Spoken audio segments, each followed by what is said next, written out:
Chicken feet எடுக்கிறோம். Chicken ஃபீட்டை மிக்சியில் போட்டு நல்லா பிளெண்ட் பண்ணி, ஸோ இந்த சிக்கன் பேக் என்ன பண்ண போகிறேன்னா இப்போ ஃபேஸ் ஃபுல்லாக நான் அப்ளை பண்ண போகிறேன். என்னென்ன சொல்கிறோம் பாருங்க.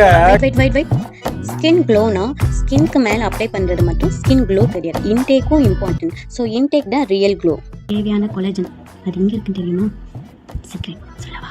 சிக்கன் ஃபீட்டில் தான்டா இருக்குது. ஸோ இந்த ப்ரைஸ் 10 rupees ஒன்லி. ஸோ இந்த 10 rupees வச்சு நம்மளுக்கு ஸ்கின்னை எவ்வளோ க்ளோ பண்ணணுமோ பண்ணலாம். ஸோ நம்மளுக்கு தேவையான கொலாஜன் எல்லாமே இந்த ஒரு சிக்கன் ஃபீட்டில் இருக்குது. ஸோ இந்த சிக்கன் ஃபீட்டை விட்டுட்டு ஸோ 1000-2000 rupees க்ரீம் வாங்கி நம்ம ஃபேஸில் அப்ளை பண்ணிவிட்டு மணி வேஸ்ட் பண்ணுறோம். Don't buy the costly product.